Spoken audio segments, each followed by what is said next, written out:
Good evening, ladies and gentlemen. Thank you so much for staying with us right here on TV47. My name is Betty Kyallo. And you know what? Today, it's Saturday. We're letting ourselves go, letting things a bit more fun. We're right here at the Two Rivers Mall, the beautiful, amazing, gigantic Two Rivers Mall. This is where we're going to be having our broadcast tonight. I'm so excited to have you guys joining me tonight.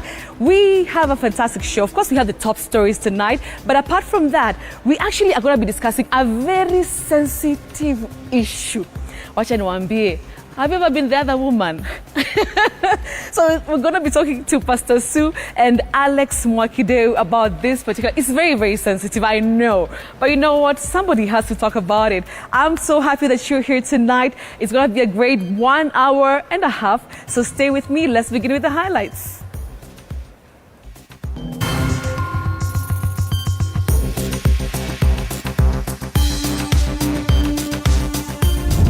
Former Deputy President Rigathi Gachagua urges Chief of Defense Forces General Charles Kahariri to refrain from engaging in politics, just days after the KDF boss called on Kenyans to uphold constitutional principles in their pursuit of a regime change. Majeshi kazi yao ni kulinda Kenya.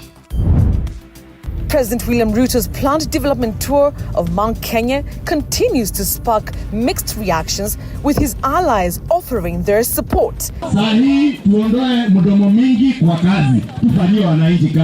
This as some of former Deputy President Rigathi Gachagua's allies are working to undermine the success of the tour.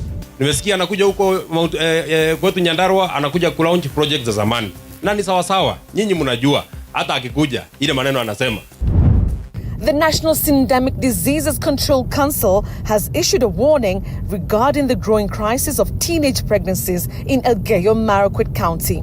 The council also highlighted that 73% of the new HIV cases are now affecting the youth.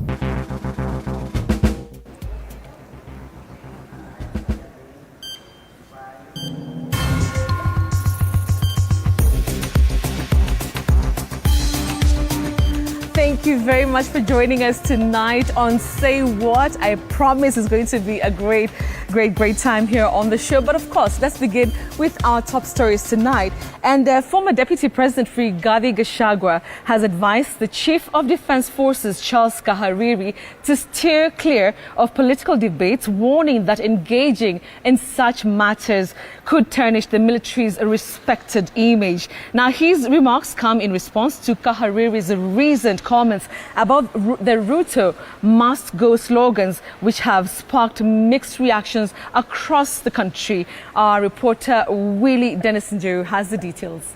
So wakati watu wanaamua kwamba tumechoka na hii serikali na mulichagua wenyewe, alafu mnasema must go.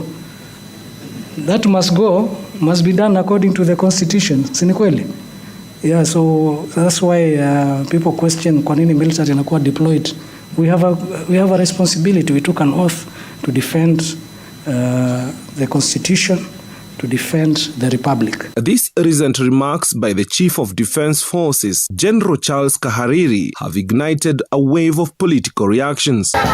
Speaking on Saturday at the consecration service for Reverend Harrison Munywa of Redeemed Gospel Church in Naivasha, former Deputy President Rigathi Gachagua asserted that it would be a grave miscalculation for the CDF to involve himself in political statements as he recently did. The military is a respected organization in this country because it has conducted itself professionally since independence. And it's the only institution that the people of Kenya trust. Please, usilete siasa kwa mambo ya majeshi. Gachagua further stated that no amount of effort could restore the president's political standing, as his once strong alliance with the people of the mountain has now crumbled ahead of his upcoming visit to the region next week. Alituahidi atatuweka pesa kwa mfuko. Akarudi ile kidogo tulikuwa naye kwa mfuko, akafanya nini? Lakini hata ukipiga kelele, hata ukifanya nini, mambo ya hii watu, and I told you kabla tuachane, nikakwambia betrayal has no remedy in this region. Hiyo ndio ground inasema. Sasa 2027 kupitia njia ya kikatiba tutapeleka William Ruto nyumbani. The former second in command also dismissed concerns raised by top security bosses on the slogans criticizing the government's failure, assuring that such concerns should not worry anyone as Kenyans are well vested in the rule of law and the procedures for political change. That call of Ruto must go is just a preparation, ni rehearsal. Watu wanafanya kujikubu. So don't tell us that it's unconstitutional, no. Nobody is saying William Ruto atolewe kwa kiti outside the law. Itafanyika tariki 10 mwezi wa 8 2027 in a democratic and constitutional election. Later, Gachagua addressed the local community in Naivasha Central Business District CBD despite the heightened security measures which some thought was aimed at preventing him from doing so.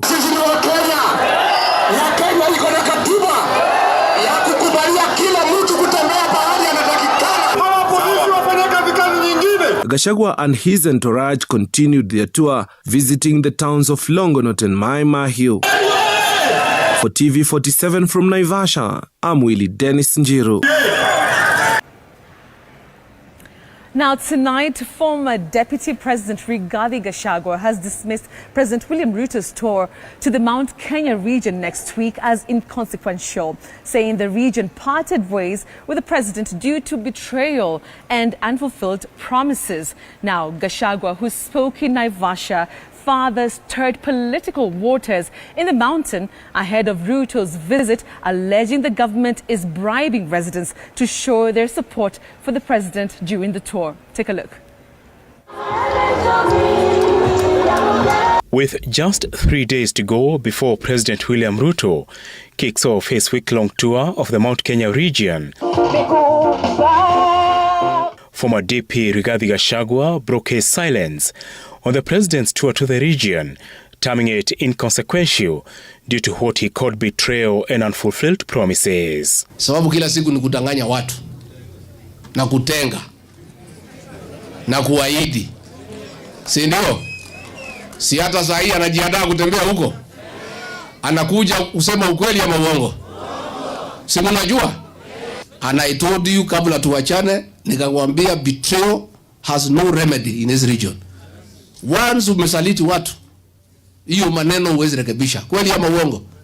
Gachagua alleging the government is on a cash dissing spree to bribe presidents to show support for the president during the tour, which will take the president to the region's 10 counties. Pesa imepangwa na magunia. Mujitayarishe. Mkule. Lakini msipeleke hiyo nyumbani, pesa nyumbani imelaaniwa. Na imepangwa uongo mingi sana. Sasa watu wanapewa pesa kuja kusikiza uongo. Na tumesema basi kama ni kusikiza uongo ulipishe bei kali. Kwa sababu uongo ni kitu baya. Sasa usipewe 200 kusikiza uongo, utakuwa ni mjinga. Kusikiza uongo ni kutoka 3,000 kwenda mbele. Gachagua's allies joined the controversial debate on the projects the president is expected to launch, reminding the president of his past promises. Your Excellency, bado tunagoja barabara ya Mai Mahiu, tunagoja maji ya Naivasha na hospitali ya Naivasha ile tulijengewa ya 300 million na Kengen. We are waiting for you to come and equip it.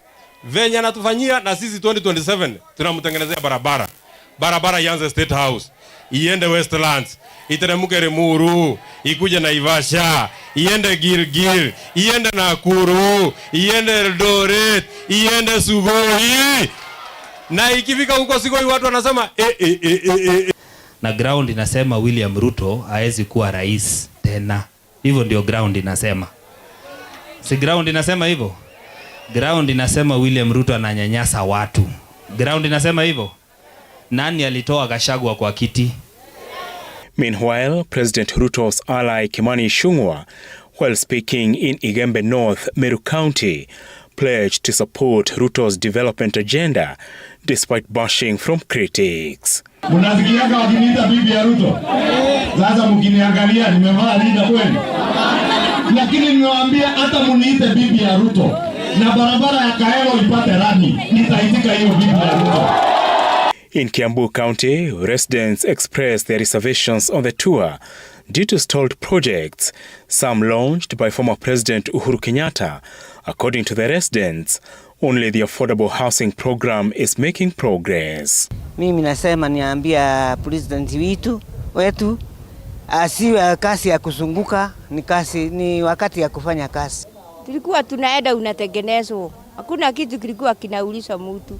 Lakini saa hii ukienda unaambiwa saa ifanyi kazi. Zile project zote ambazo President Uhuru Kenyatta alikuwa ameanzisha hazikuwa zimekamilika, atajaribu kuleta hizo miradi akamilishe. President Ruto is expected to kick off his tour in Nyeri and Laikipia on Tuesday. Apul Kamau, TV47. Now, police in Murang'a County have launched investigations after human remains were discovered in Kyallo village. Now, the chilling find comes just 2 days after residents stumbled upon a human skull in the same area, raising concerns over possible foul play.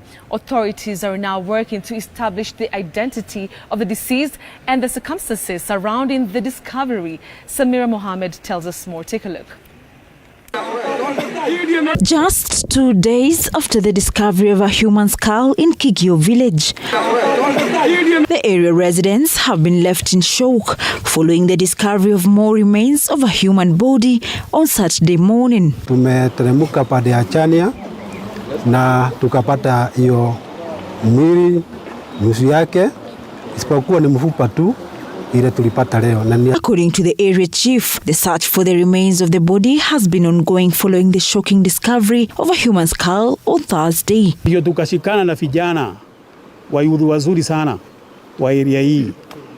Tukawanya kama grupu mbili na hapo ndio tulikuja kutambua hiyo mwili. Mahali kulikuwa na mbwa alikuwa na taima wanaitabua tu kukula tu, lakini kwa bahati nzuri tukafukusa na sasa tuko na hiyo remains ya mifupa. The residents are now calling on the Directorate of Criminal Investigations to expedite the investigations to ascertain who the remains belong to and ensure the suspect or suspect behind the heinous act are arrested. Ndio tunawagoja wakuje wachukue hii remains wapeleke mahali walipeleka hiyo kichwa ya jana, alafu upelelezi uendelee, tujue labda hii mwili ni ya mwanamke, mwanaume ama kijana ama msichana. The remains were collected by officers from the Directorate of Criminal Investigations for forensic analysis as they commence investigations into the matter. Samira Mohammed for TV47, Nairobi. Now, bishops in Tigania, Meru County are living in fear following a rise in violent attacks targeting religious leaders in the region. Now, the latest victim, Reverend Stephen Kaithie, narrowly escaped death when a bullet meant for him struck his Bible instead. Though saved from the gunshot, he suffered deep machete wounds on his hands. Now, this story is produced by Mike Kyallo and narrated by Stanley Nyarigita. Take a look at these events. This is an unprecedented form of robbery, one that religious leaders claim is specifically targeting them and churches in Tigania. According to the religious leaders, criminals have been systematically stealing worship items from churches, with religious tools and equipment often disappearing as part of the criminal strategy. Makanisa yangu mawili yale nimesimamia yamevunjwa na vitu sikaenda. Speakers, mixer. Machifu wamejaribu kabisa, siwezi sema machifu hawafanyi kazi, wanafanya kazi. Lakini kwa kuwa chifu naye ana kitu chote ya kujisaidia, pia ni pingu tu peke yake ako naye. Father Stephen Kiathia, a priest at Neema Christian Church in Tigania and the treasurer of the Tigania Church Union, is the latest victim. The man of the collar narrowly escaping death after a violent encounter with criminals just meters from the church following a service. The injuries on his hands from machete attacks, along with a bullet mark on his car, highlight the brutal nature of the robbery. This mark serves as a testament to the severe violence that was inflicted on the priest during the attack. Yule alikuwa hapo na panga, wa pili akainua panga akaniambia lete pesa. Nikafanya hivi ili nimtolee pesa. Nikitoa wallet nikaona hii mkono inateremka, nikasema wacha ni suie hiyo panga isinigonge kwa kichwa, ikanikata hapa. In an extraordinary twist of fate, the Bible, which had been both his spiritual shield and in this instance his physical one, stopped the bullet that could have claimed his life. The sacred book becoming not just his weapon of faith, but his literal savior. Risasi ilipopiatuliwa, sijui hii ni maajabu ya Mungu, because hii Biblia ilikuwa hapo kwa dashboard, hapo chini ya karibu na steering. Na hiyo risasi iliweza kugonga hii Biblia, ikaingia mpaka karibu Ufunuo. Unaona? Ikagonga mpaka huku ndani na ikatokea kwa screen. Hiyo ni ulinzi wa Mungu, kama vile Danieli alizuiwa katika tundu la simba, na kama vile Sandraka na Meshaki na Abednego malaika alitumwa akawazuia kuchomeka kwa moto. Condemning this attack, the religious leaders are now calling on security agencies to intensify the efforts in collaboration with the county government to ensure the safety of religious leaders and protect church property. Yetu wasaidia hata hao machifu wapewe silaha ili wakiitwa na mtu yoyote, raia yoyote, wapate kitu ya kuisaidia naye. Tunauliza serikali kuu, serikali ndogo ya kaunti, waweze kuangalia hayo maneno, waungane na kanisa katika kudhibiti usalama. Now, detectives in Kyallo, Mombasa County have arrested 2 suspects in connection with the theft of a silver Toyota Axio reported missing here in Nairobi. Now, the suspects Emmanuel Mugodo Sabwa, who's 42 years, and Eric Maingi Muimu, 34 years, were tracked down through forensic evidence, leading investigators to Utange, where the vehicle's tracking device had been discarded. Now, police also recovered a stash of items linked to the car theft, including multiple number plates, car keys, dismantled trackers, a key programming machine, and a vehicle logbooks. Take a look.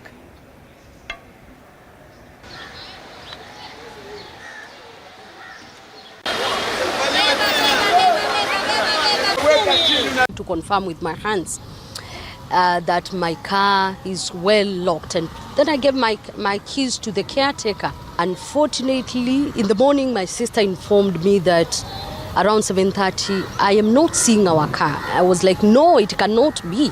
Reality is that I feel like you don't know what you're saying. So I didn't take it serious at the moment, because that is where we park every day. So how could the car have just vanished? I was so sure probably someone had moved it to allow other people to get out. But around 8:30, the caretaker came to my house, and he was like, no, Elizabeth, where is the car? You told me that you parked outside the gate, so where is your car? That is when it hit me so hard that my car had gone. And from the tracking system, it vanished, or rather whoever took it around 2:20 a.m. in the morning. And they drove around Nairobi. Probably, I think they were trying to see whether they were followed by anyone. And then they started their journey to Mombasa. Now, to a really, really shocking story. And can you imagine, 73% of new HIV infections in Kenya are among young people aged between 15 and 35. Now, according to the National Endemic Disease Control Council, the council has also raised alarm over the rising cases of teenage pregnancies in Elgeyo Marakwet, where an average of 5 new cases are reported daily. Now, experts warn that dwindling donor support is affecting efforts to combat both crises. Elizabeth Atino tells us more. Take a look. Elgeyo Marakwet County boasts of diverse range of natural landmarks that represent Kenya's breathtaking beauty and rich ecological biodiversity. But beneath the beauty and grandeur lies a hidden pandemic: teenage pregnancy. Every day, the county reports 5 new cases of teenage pregnancies. The Iten County Referral Hospital corridor paints the grim picture of the dire situation. Wanaume, tafadhali, hapa Elgeyo Marakwet, watoto 5 kila siku wanaenda kwa zanati wakiwa na Ujauzito. Watoto katikati ya miaka 10 na 19. The National Syndemic Disease Control Council, NSDCC, has raised concerns over the rising number of teenage pregnancies and HIV infections, urging older men to stop engaging in sexual activities with teenagers. Maana ukiona mahali kuna mimba za utotoni, basi hata virusi vinaenea. There is also a surge in the spread of HIV among the youth, considering 73% of all new HIV infections are reported among the youth aged between 15 to 35. Tumepata siku hizi watu wa umri kidogo, watoto wetu kati ya miaka 15 na 24, 34 ndio wanaambukizana virusi sana kuliko watu wengine. Over 1.4 million people are currently living with HIV, and fears have been rife over a potential spike in numbers of HIV following the dwindling donor support. According to the Ministry of Health, Kenya currently requires 5.24 billion Kenya shillings for the 2024-2025 fiscal year and 13.5 billion Kenya shillings in the 2025-2026 financial year to maintain the HIV response. Failure to bridge the funding gap could reverse years of progress in fighting diseases like HIV, malaria, and TB. Elizabeth Atieno, TV47. Kenya Pipeline Company, KPC, in partnership with TV47 and Radio 47, has launched a safety awareness campaign targeting residents living along the pipeline route in Changamwe in Mombasa. Now, listen to this. As development projects loom, KPC is urging residents occupying company-owned land to begin relocating. Despite legal battles over the land, the courts have ruled in favor of KPC. Now, this particular campaign, Caravan, which featured entertainment and giveaways, delivered a unified message: safety first. Tutazidi kuhamasisha, lakini muhimu zaidi tuko hapa kuelezea wote ambao bado wamebaki katika maeneo yale, tafadhali muhame. Tafadhali muondoshe buildings zenu ambazo umeweka pale, majumba ambayo umeweka pale, tafadhali muziondoe. Hatutaki kuja kuwafurusha watu kwa nguvu ama kuharibu mali ya mtu, lakini tunawaomba ya kwamba tafadhali mfanye hima kwa wale ambao hawajafanya hivyo. Unawaambia wale watu hata wale pande ile. Unaona wale wako pande ile? Na kuna mtu wako huko na wewe uko hapa. Umwambie make sure yeye ameondoka kwa wili areas. Aondoke kama ni kesho ama kesho kutwa. Hapa mahali sisi tumeelimika, tumepata mafunzo na tutasaidia wengine kuwaambia kwamba watoke katika hii nafasi ili kampuni ipate nafasi ya kufanya mambo. Nairobi-based social movement Bunge la Mwananchi has come out strong in support of the Kenya Railways UK government-funded Nairobi Railway City project. Now, the group, led by its president, Franka Wino, claims that certain private entities are attempting to derail the project, which aims to decongest the central business district, improve urban mobility, and introduce modern infrastructure for residents and visitors. Now, the Kenya-UK partnership for the project was announced earlier this month by President William Ruto after discussions with the UK High Commissioner to Kenya, Neil Wigan.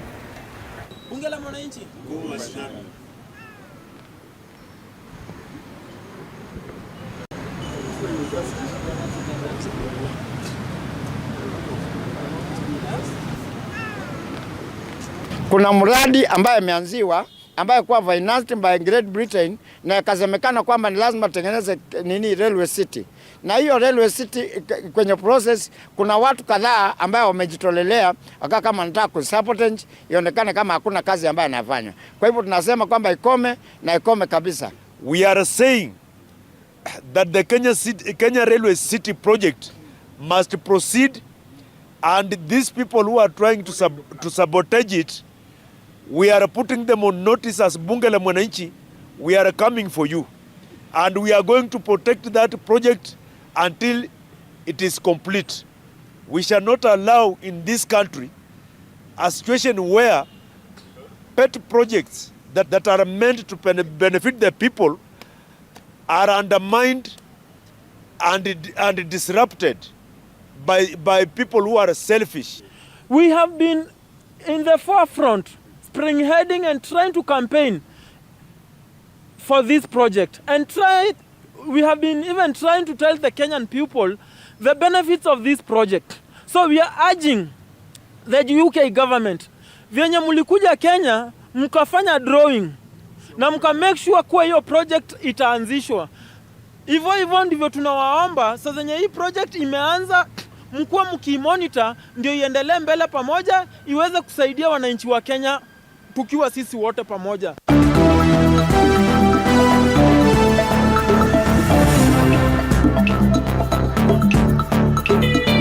Sports news brought to you by Maybet. Join Maybet leo upate free bet papo hapo. Fanya hivi, chagua home team to win, yani number 1 au draw X au away team 2 kwa game ya siku ya free bet. Weka namba yako ya simu, weka password ya account yako, chagua submit free bet. Utapata free bet kwa account yako ya Maybet. Usisahau kuverify account yako. Kama hutakuwa verified, utapoteza free bet yako after 2 days. Betting is strictly for 18 years and over. Play responsibly. Terms and conditions apply. BCLB number 0000578. Maybet na minia na najishindia. Pesa inavutia, All right, so let's get to some sporting action. I normally just like us getting to the sports part because it means the good stuff is just a few minutes away. All right, so listen up. Kenya Cup defending champions Kabras Sugar RFC will battle Menengai Oilers in the highly anticipated final set for April 12th. Now, Kabras Sugar secured their place in the final with a dominant 45-6 victory over Nondescripts in the first semi-final played at the ASK Showground in Kakamega County on Saturday afternoon. Now, in the second semi-final, host Kenya Commercial Bank RFC were heavy-handed at 31-8 defeat by Menengai Oilers at the KCB Ruaraka grounds in Nairobi County.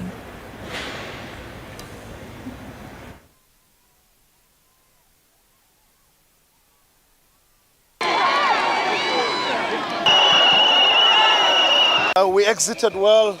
We put pressure when it was needed. I was really impressed with our defensive line. If I'm correct, I think we had almost 90% of ball possession. Tactically, the boys have improved a lot. If you ask me if there's space for improvement in my side, a lot of space to improve. So we have a week's break, which will help us work on our tactics and be able to make sure that we refine what we need to do. Standard, we have to celebrate it. The city has to sing, oh, last, all the way till the finals. Yeah. You just analyze the KCB. They are very good at lineouts, and most of their plays is from the lineout. So we only had one job. We had to defend their lineouts. Today we brought you guys an experience. We have DJs who are going to be playing all through till probably 10 p.m. Before we can go home. But we are really excited. The fans are excited. It's a good game and a big game. I think we need to talk more about rugby. Look at the guys, you can see the stadium, so many guys, and even the venue. Like you look at Queens, even the place, the bar area, the improvement on the course. Maybe next time the sponsors can, for the big games, we can maybe get a better venue. Now, Kenya's national men's rugby sevens team Shujaa will play South Africa in the 9th place final at the Hong Kong Sevens early Sunday morning at 7 a.m. Now, Shujaa secured their spot in the final after defeating the United States 17-10 in the 9th place semi-final played on Saturday morning. Now, Kenya's tries were scored by Kevin Wekesa, Vincent Onyala and Patrick Odongo earlier in the day. Now, coach Kevin Wambua's side lost to France 7-14 in the final Pool C match. Now, the Hong Kong 7 marks the 5th round of the World Rugby 7 Series, with the next leg set to take place in Singapore from April 5th.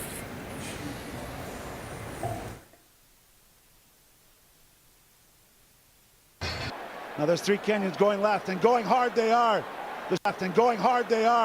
The short ball, 5 yards to gain. Beautiful work from the team. Odongo Okong. Now, it was a medal-laden day for Team Kenya at the ongoing World Masters Athletics Indoor Championships in Florida, USA.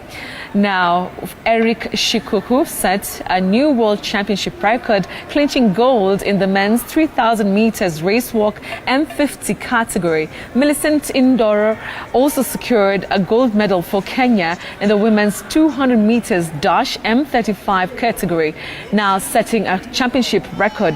Now, Kenya's medal tally now stands at 7 gold and 3 silver. The gold medalists include Peter Mwangi in shot put and Francis Bowen in the 3,000 meters, Eric Shikuku in the 3,000 meters race walk, and Millicent Ndoro in the 200 meter dash.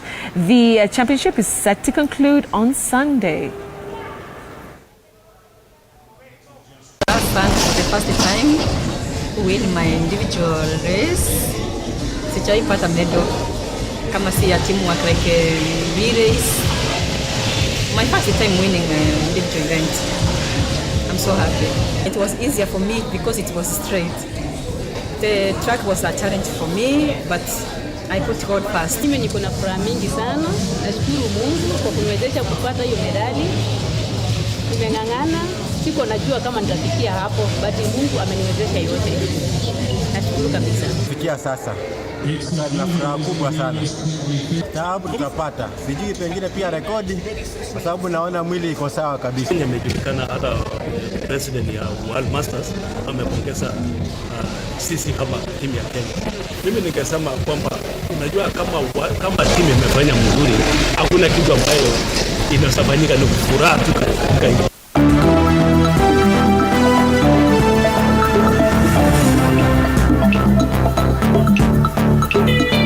Sports news brought to you by Maybets. Join Maybets leo upate free bet papo hapo.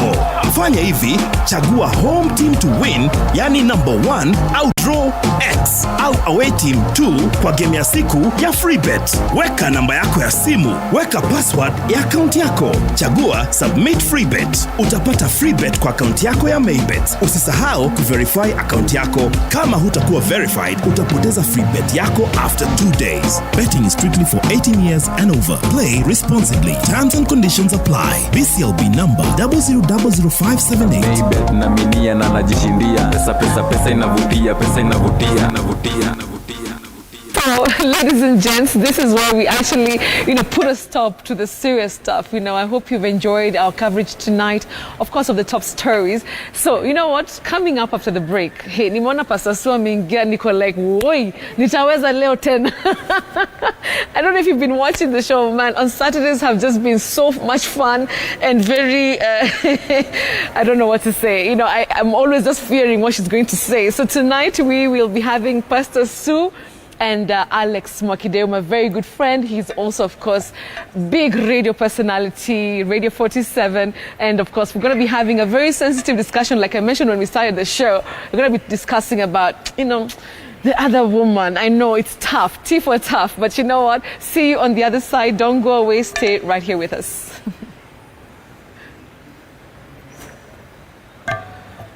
Thank you. Okay.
right, and welcome back. Remember, we're coming to you live and direct from the amazing Two Rivers Mall. I'm sure umekuja hapa. Kama hujakuja hapa, kesho ni Sunday, leta familia, watoto wacheze. Unajua si kila sati unajiangalia, angalia pia familia.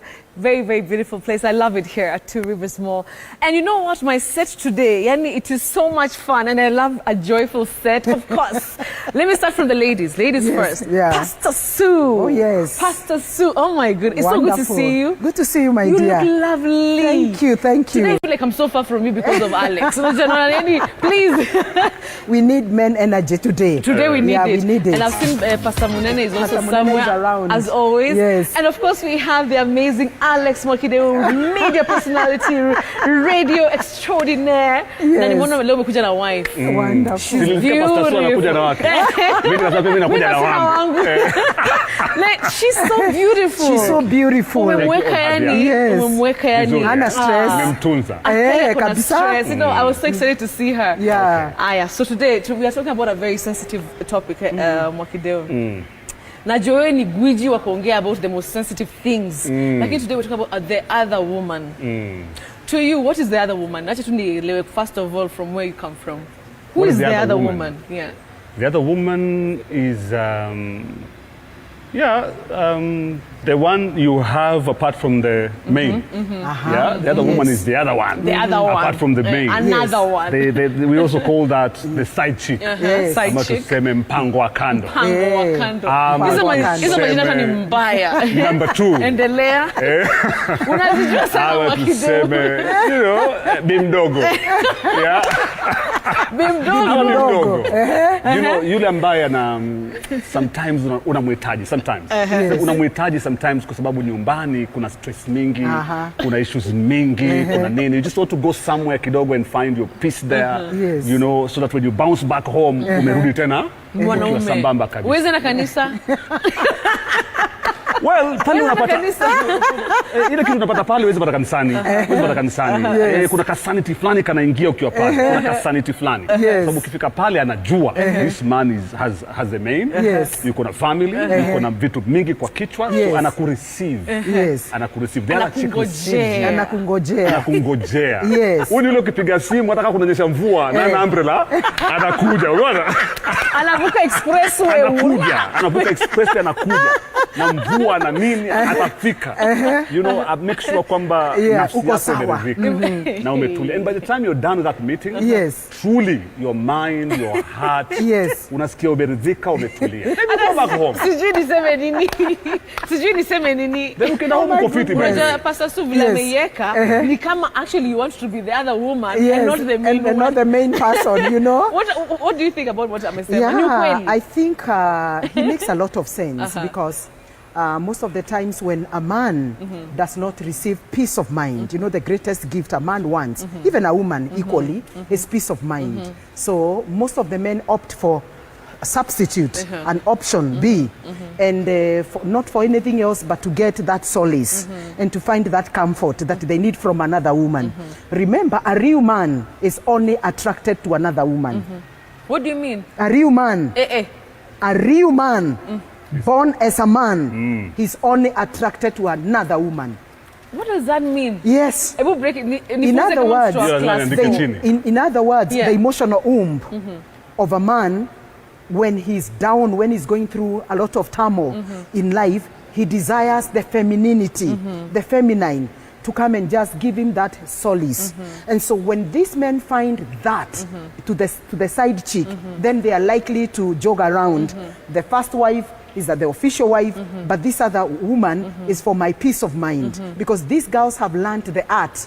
It's an art. It's an art. They have learned the art Nairobi of even asking the man, you know, very probing question. Yeah, did she quarrel today? Was she moody today? And so the girl perfects now that which the first woman is not. You're getting that? Yes, because most of the times when men go to the side chick, they're actually wounded emotionally. They feel like they have not really been appreciated, affirmed, given attention. And a man also needs that equally, just like a woman. And so when this other woman now perfects that art and comes in and fits in, then the man feels, I can actually keep both. I can Let me tell you something. Yes, we are not talking on the normal circumstance. But in real sense, the first wife, if she had the knowledge, she can also play the part of being the first wife and also being a side chick to the man. And that's why a woman is very adaptable. It's not like a man. A woman can adapt very easily. In other words, you can be the real wife and at the same time play the role of a side chick to your husband. And that's what I do. 2 in 1. That's who I am. That's who you are. Sue is one of them. Hey, this man, when he wants that femininity, when he wants that massage, when he wants that solace, I'm there for him. He can sleep on my boobs. He can sleep on my laps. He can sleep wherever he wants. And I can style myself anywhere as long as he can fit in. So you can play both roles. Okay. Pastor, Oh yes. Oh yes. Lakini umeanza mapema. I wish my wife was here to hear this. I wish she was here so she could hear this. Where is she? She's gone somewhere to get some coffee. Okay, fine. Wow. Tell me, Yes. lakini Alex hiyo anasema sometimes mko na tu njaa. Sometimes we are those women. Hamna Una njaa nyinyi. Hamna njaa, Betty. There's a place where I go aka local, where we meet normally. Kukula kuku, nini, drink, wanaume. Nimesikia not from one person, one man or two men. Or a lot of them say that the other woman actually anaboresha the main house. Oh, the relationship. Yes, the relationship. The main. Yes, the main. Anafanya side A inakuwa perfect. Anasema mimi nikitoka kuku kwa side huku, nikienda home niko tu fiti. Mama atafurahi, watoto watafurahi. Somehow, you know, somehow, because they get that sanity. Ile raha amepata pale, ile nini, anaenda home akiwa fiti sana. Okay, let me ask you a question, Alex. Yeah. Fine. Huyu side B si yako hivyo. If today uache maybe side, ama even you usiache mtu, you're a new man and you meet that side B. She's the main. After some time, you'll want another new experience. So how about you improve me as your main wife, as your main chick, as your main partner? I love that. You empower me. Tell me, babe, mimi napenda ukifanya hivi, ukifanya spendi, nataka unitunze kama katoto. Yani you empower me to know ile kitu unataka, because the new one will always be new and another new and another new and another new. What do you think about that? What do you think about that? Who can do what Pastor Sue is doing? Very few women can do that. Hata yeye atakwambia ukweli. Very few women. Most of them wanatekwa tu na ile family na hustle and bustle of everyday, kids, homework, with CBC, nini, yeye pia anafanya job huko, sijui ana business ana run pale, akiingia naona huyu anafikiri mimi ndo sijachoka. You know, mimi pia nimechoka. Mimi pia nimefanya homework. Mbona siku hizi asifanyie mtu hii homework pia yeye pia anazo vitu mingi. So once you get into all that, very few women can actually control all that, manage a home, manage a husband, you know, and give you and still remain all that a husband wants. Wow. You know? Unapatia kazi mingi sana Pastor Sue. Hiyo ni mingi sana mbona Pastor Sue anafanya. It's a lot of Why? Imagine nimetoka sasa nenda nyumbani after the show. Nifike nyumbani maybe saa 5. Unangojewa sasa nao hebu ni dansie nifanye aje. It also helps you. Let me tell you, there is nothing so powerful like a transformed mind. Tell me. Transformed in the sense that you love this man so dear, you respect him. In fact, men, that to them that is respect. For me, what I do, busy as I am, I must create quality time for him only. And I know how every day. Yes, it's possible. Okay, not every day, but even if it's a few moments, like 20 minutes. Every day, you know, a day has 24 hours, but I can just have 20 minutes of just making him happy.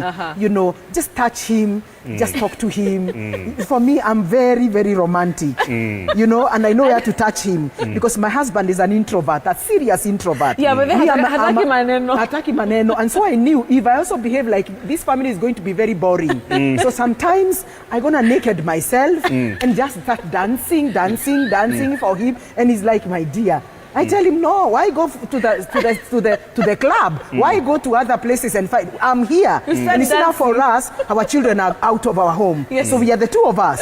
So we can even stay naked, the whole house, there are the two of us just walking. We are the two of us only, nobody. And before you get in our house, you have to enter through the gate. So kuna kufuli nini na nini na kuna watu so that kind of a thing is very important, and you just have to adjust that because one of the greatest cause of side chick is boredom.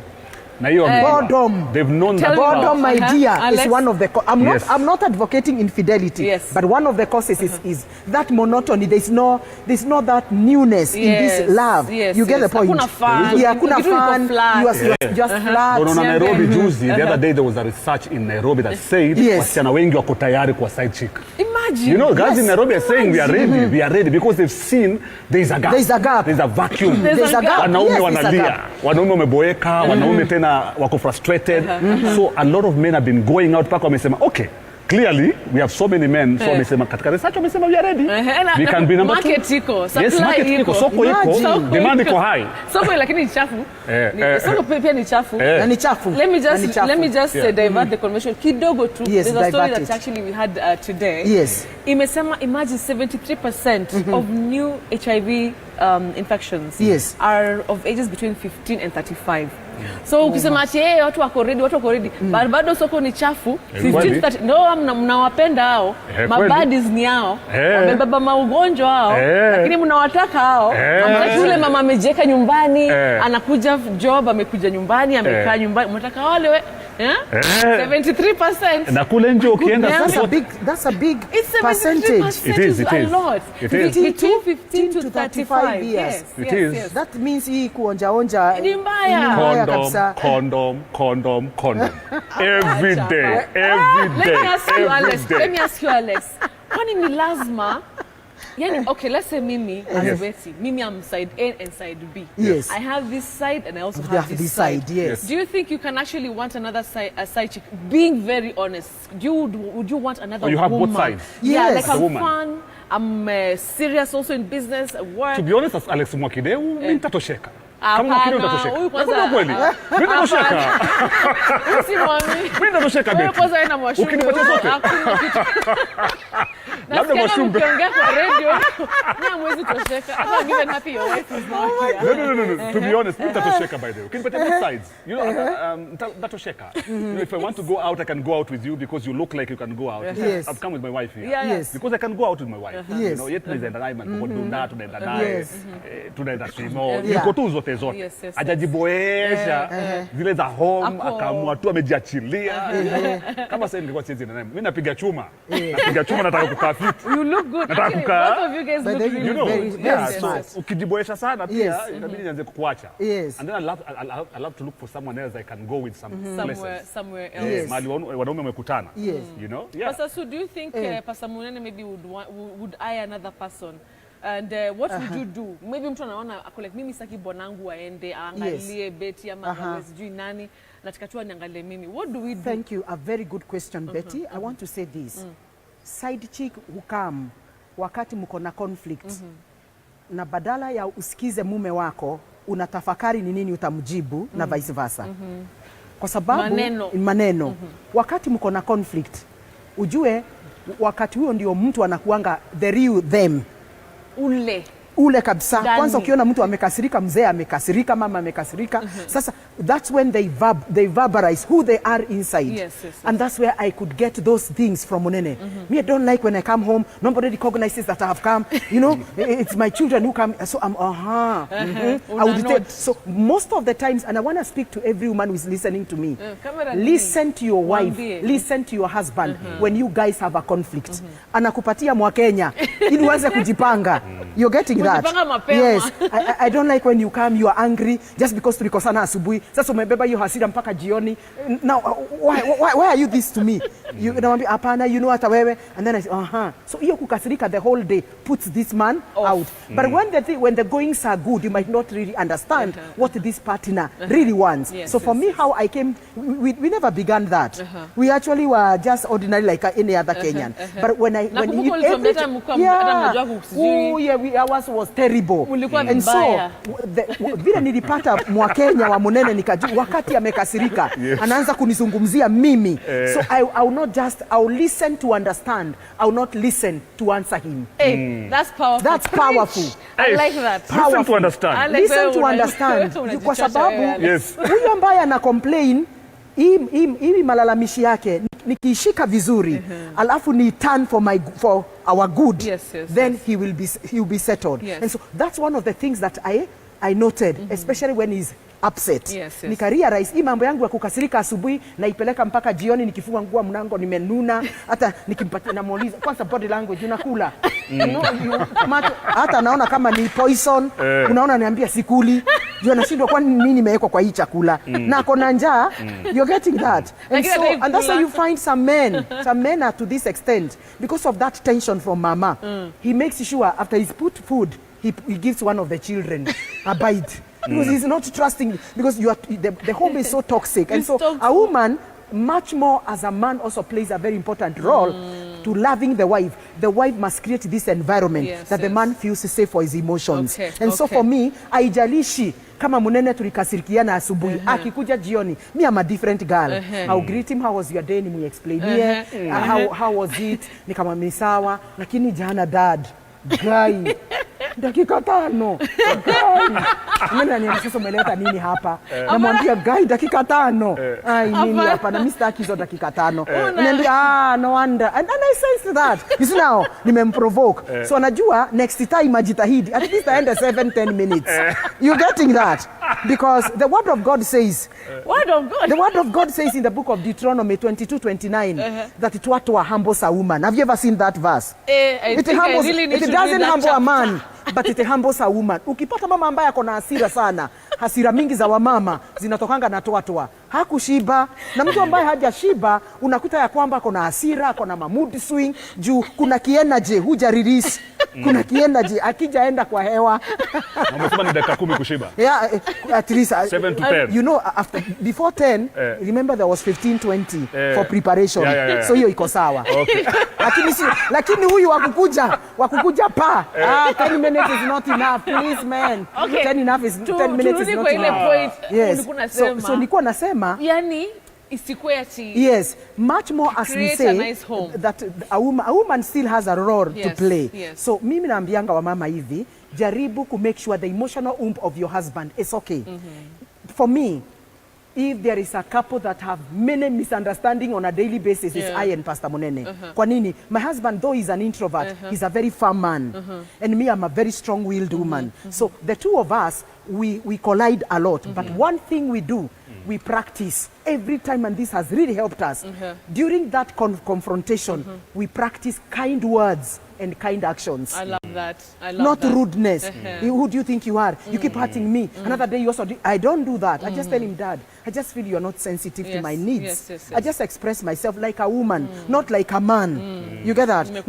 Not being more of masculine. No, just Dad. And at the end of the day, you find him giving me, sitting down and want to listen to me. After that, this man can never get a side chick. Hakuna side chick because the same things the side chick can do, I know I have the capacity to do them, even on a higher level, because this man, I understand him to some extent. Amen. You're in a much better place. Yes. Yani hii short of tu kuitwa Pastor Sue plus the viewers TV47.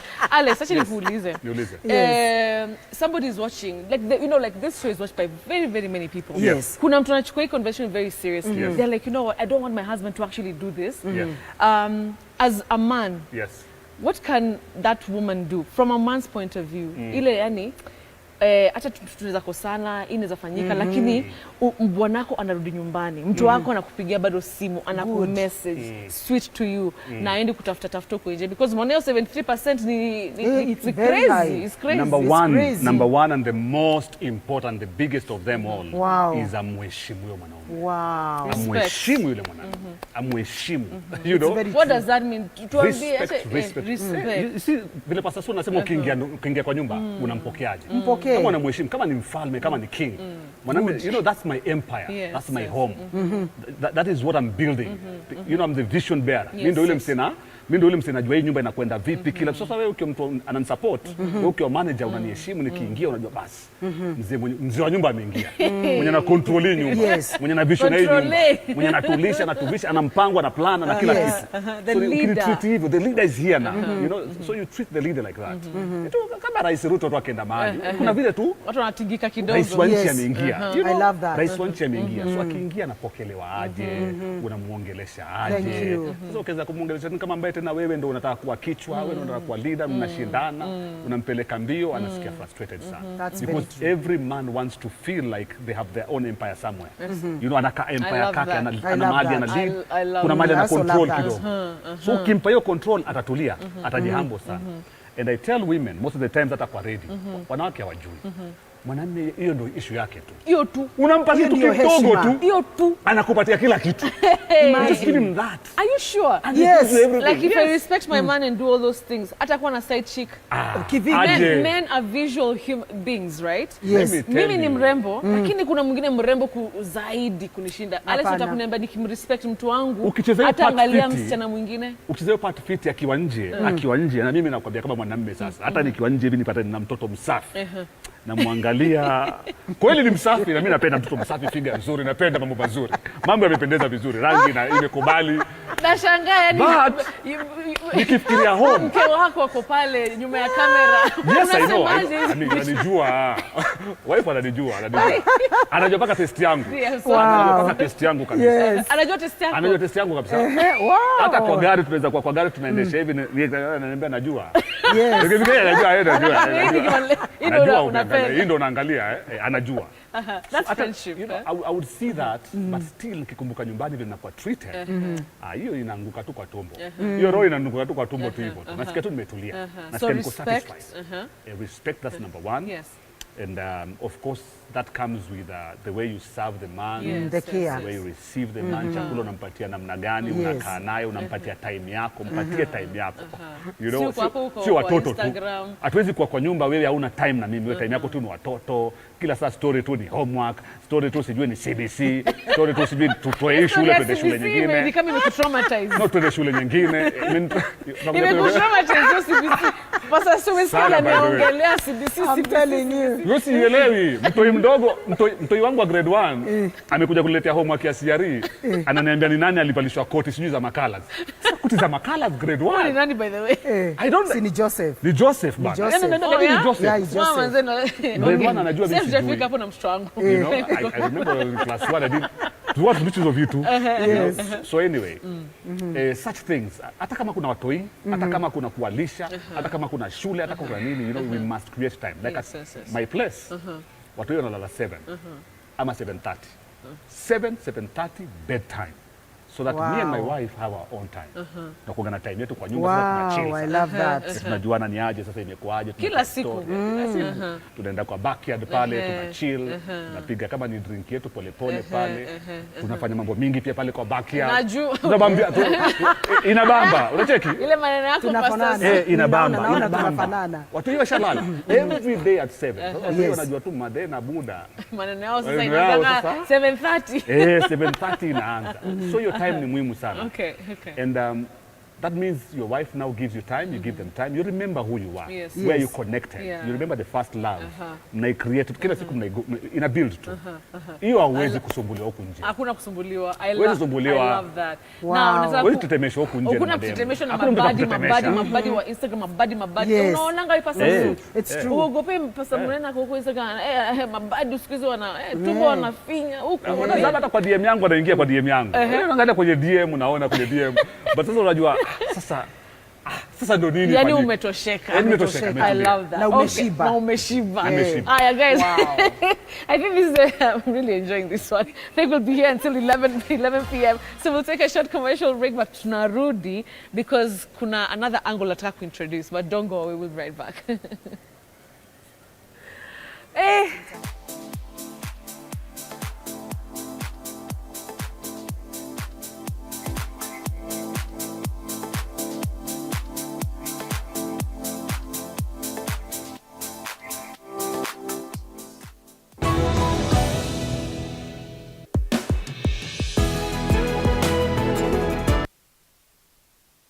Machinations, the red tape, the hardball, the shame, the glory, the secrets, the covert, the overt, the good, the bad, the ugly, the wins, the losses, the squabbles, the treaties, the twists, the turns, the tenders, the contracts, the game, the drama, the spats, the dossiers, the scandals, the naked truth, even their clandestine meetings. Everything you ever wanted to know, now you'll know with a new boldly reimagined and revamped Star. grab a copy of The Star, because smart people read The Star. Chance yako ya ku-earn 2 million kila mwezi imemwok. Introducing Maybet's referral program. Tools ni mbili, simu yako na app ya Maybet. Fungua account yako ya Maybet, under my account utapata a unique referral link ambayo utashare na mabeshte na followers wako kwa mtandao. Hakikisha wamewekelea bet within the first 7 days of registration. Kila time referral earnings zako zinafika 100, una get chance ya ku-withdraw, alafu form ijipe. Si unangam, unangoja nini? Start journey yako ya ku-earn 2 million every month. Not for persons under the age of 18. Authorized and regulated by BCLB number 680. Maybet na minia na najishindia. Pesa pesa pesa inavutia, pesa inanukia.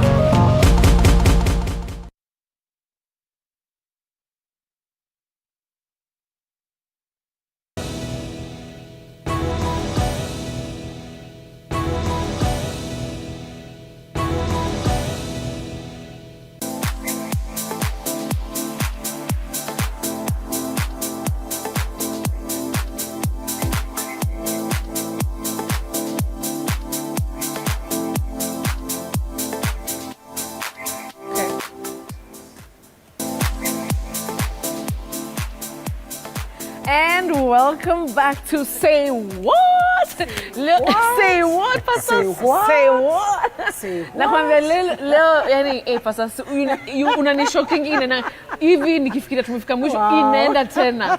You know, I want to introduce a very interesting perspective to this, yeah? Let's talk about a very serious issue. Women who cannot bear children. Then now you have this other lady unamkatia unaambia wife wako sasa since we cannot do it with you, let me do it with somebody else. That is also another woman. Like, how do you protect your wife from feeling like, you know, like I'm not enough? Because that's still another woman. Maybe see at least side chick, but this is it's a more serious angle. Let me acha tusikie from Pastor Sue, because Alice aliongea before the break alisema ikamtoka. We are talking of a woman, especially Pastor Sue, I'm sure in church, like you really meet those married, women who and now you're not able to get children. Then we have this other. The man really wants children. Yes. And there's this other man, this other woman who has come in.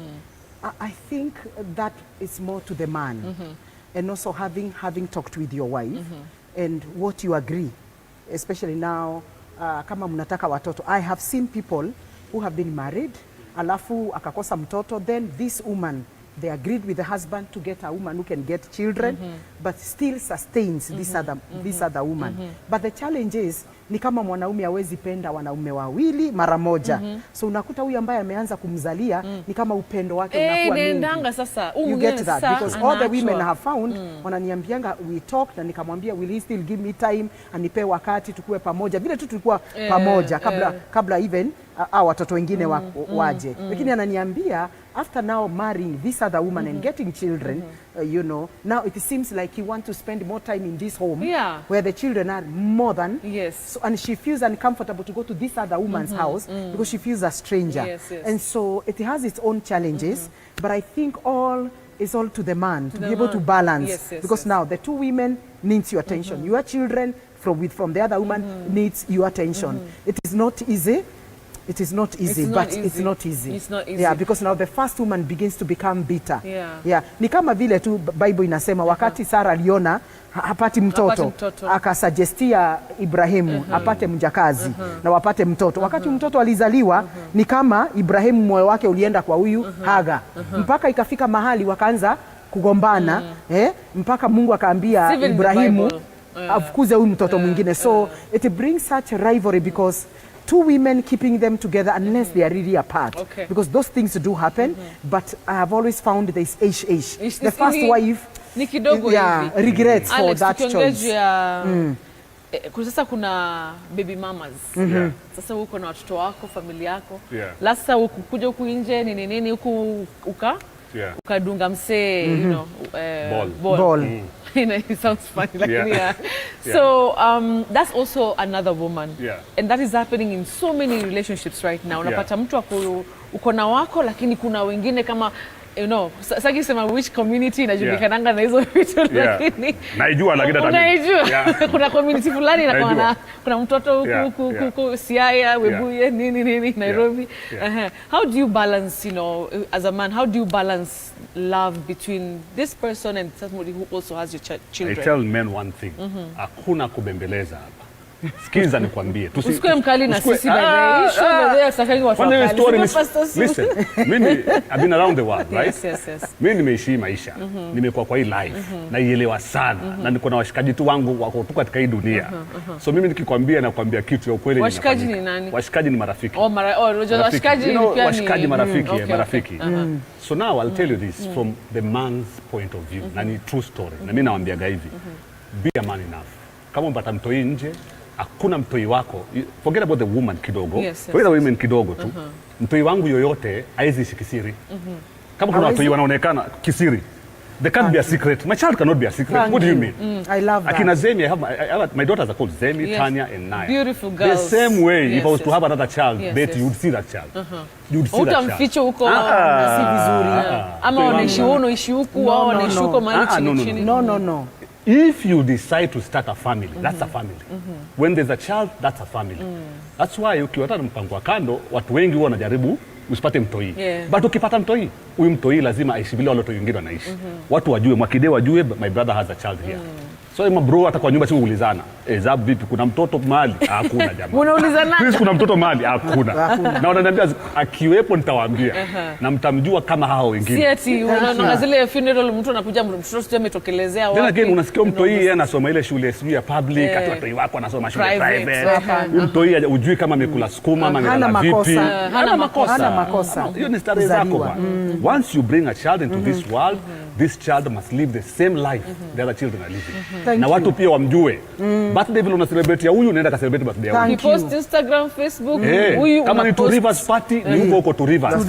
Wote wanaenda huko. Si mwingine unampeleka huko kwa watoto wajue. Ningetaka kusema hivi, hiyo manuguniko ya huyu mtoto ambaye amezaliwa nje inaweza waadhili hii familia ingine. Juu ni damu yako.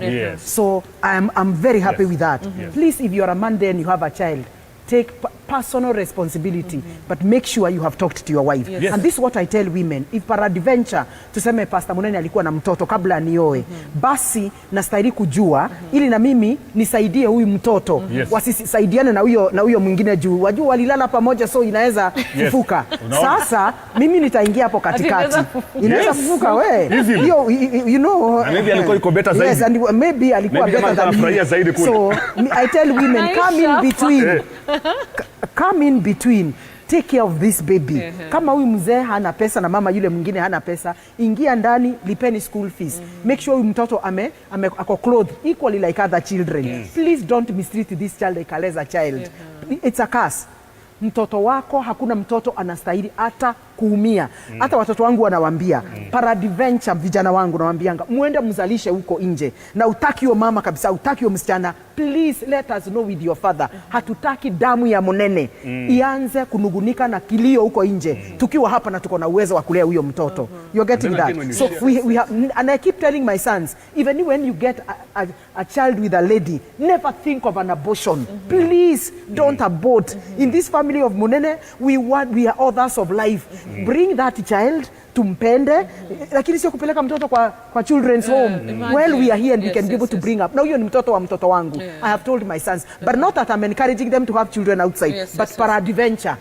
If that happens, please, they should not feel condemned. That's a very true story. Rafiki yangu mmoja, he had to tell his wife at the end of the day, because aliweka siri, but now mtoto si siri. The other girl on the other side, alikuwa anamwomba pesa throughout. Tuko tu mahali tumekaa hivi kidogo simu. It's Friday night. Surely Friday at midnight. Nataka pesa ya mtu yeye ameshikwa na cold fulani. Anataka kununua mzinga. Tunamwambia boss, hii ni mzinga. Sometimes inakuanga ni ukweli. Mtoto kuna temperature. Friday na Saturday. Temperature ni Saturday Friday. Temperature Saturday Friday. Kumbuka yuko katika monthly, kila month anapewa hela. You know, he went every Saturday Friday Saturday. Alimwambia mama watoto please. Ni bahati mbaya ilitokea. Kuna mtoto mahali and me I can't take it anymore. This woman has been amekuwa kinitoa pesa daily.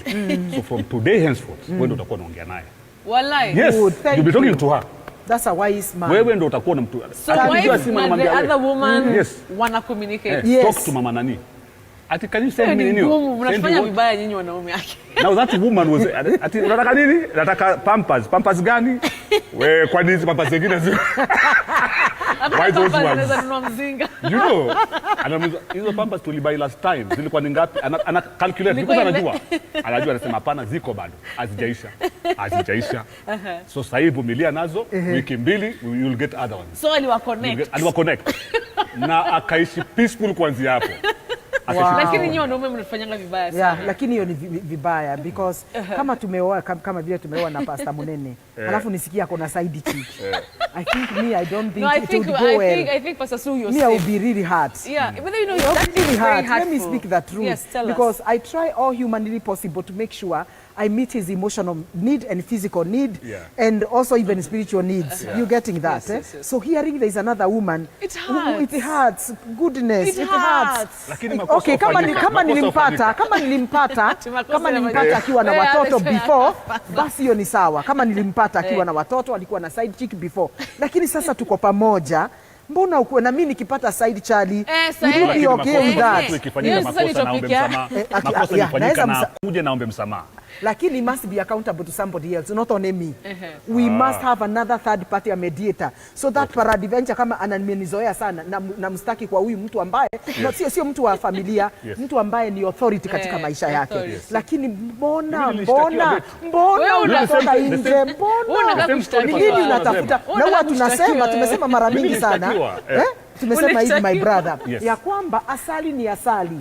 What sugar is sugar. What changes is the sugar dish. Why did you go to another sugar dish when I have the sugar here? Why? How did you want me to package it? Because sugar is sugar.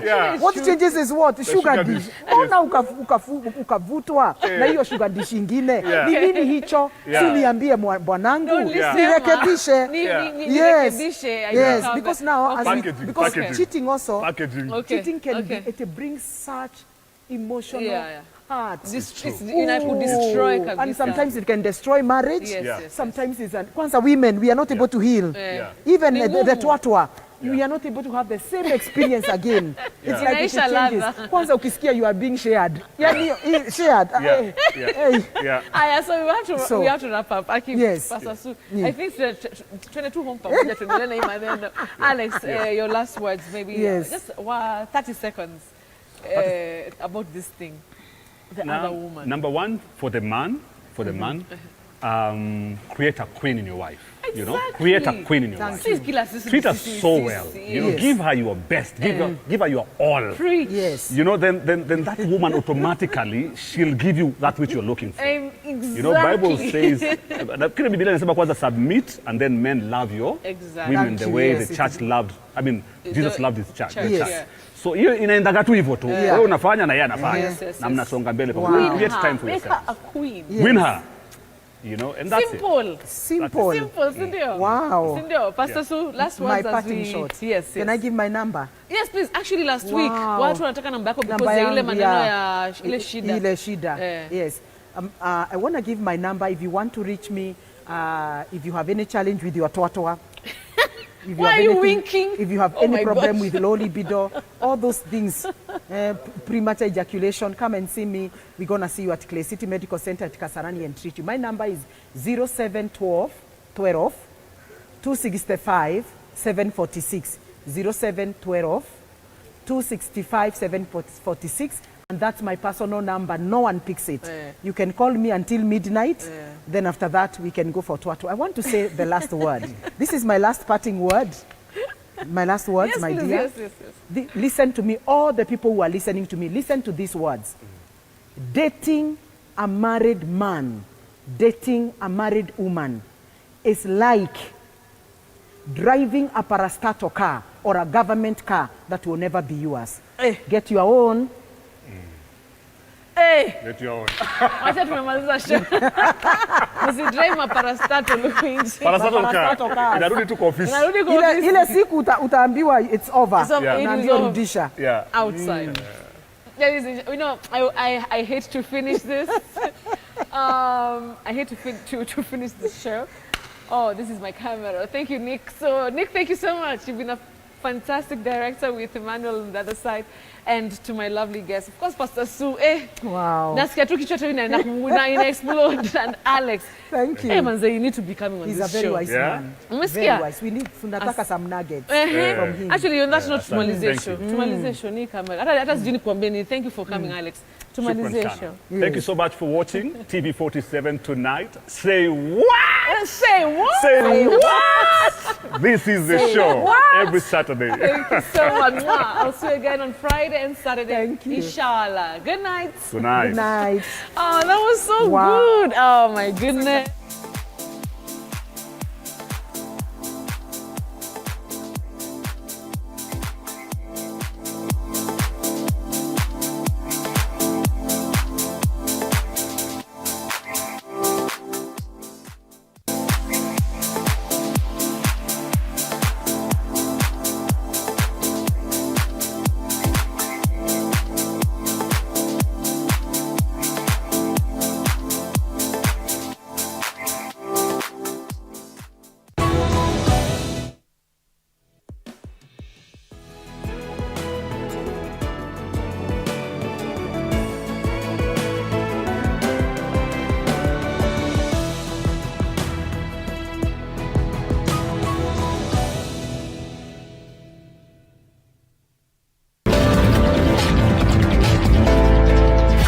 Are you ready to unleash your mixing moves and turn up the night?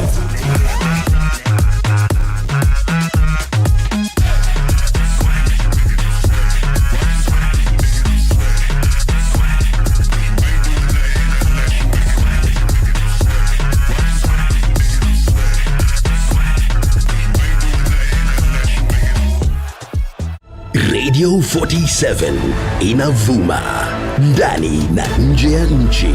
Tumekubalika hadi kimataifa kwa ushirikiano na Deutsche Welle nchini Ujerumani. Tunakupa matangazo ya aina yake, kuanzia habari, makala na matangazo ya soka.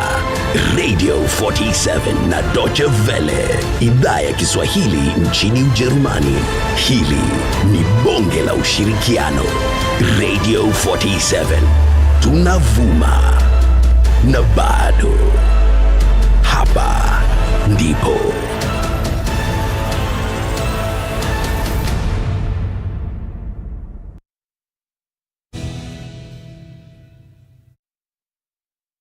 The following program is restricted to persons over 18 and above. Viewer discretion is advised.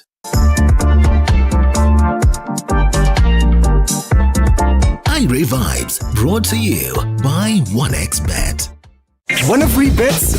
You might follow these steps. You can join 1xBet app. Confirm your participation. You can bet on the correct match score. You can get a free bet every week. 1x free bet. Active bonuses for active players.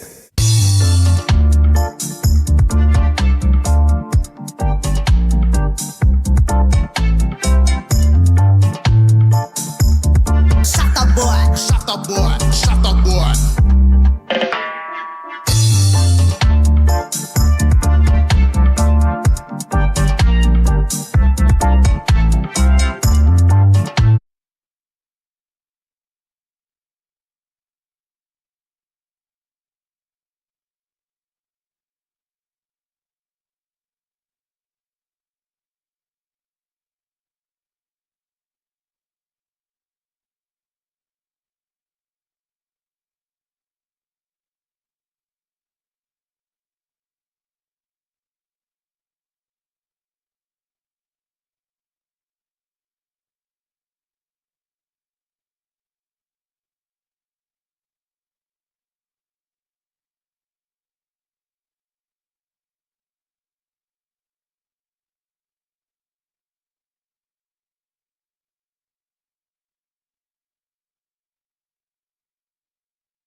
Looking to buy, rent, or invest in property? The Realtor is here to guide your every step of the way. Join us as we explore Kenya's hottest real estate markets, uncover hidden gems, and share expert tips to help you make the best property decisions. From luxurious homes to affordable rentals, The Realtor has it all. Tune in and turn your property dreams into reality. The Realtor, your ultimate guide to real estate in Kenya. Tuesdays, 6:30 p.m. Don't miss it. Welcome to the 77% Magazine Show. We have a lot more prepared for you, including from our street debate. What do you think needs to be done more by us as a community, by government and other stakeholders? So for the fact that people are running away because of money is a problem to me. You took an oath to save lives. Very good points raised in that debate.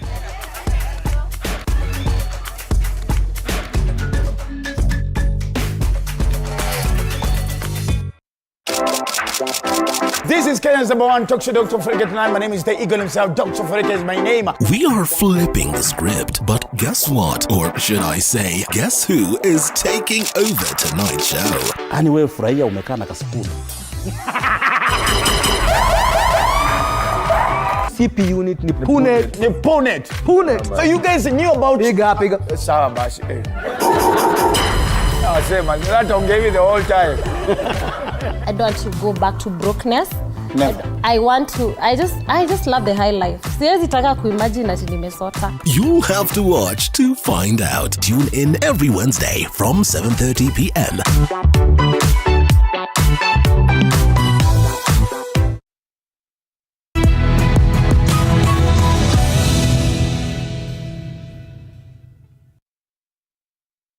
The following program is restricted to persons over 18 and above. Viewer discretion is advised.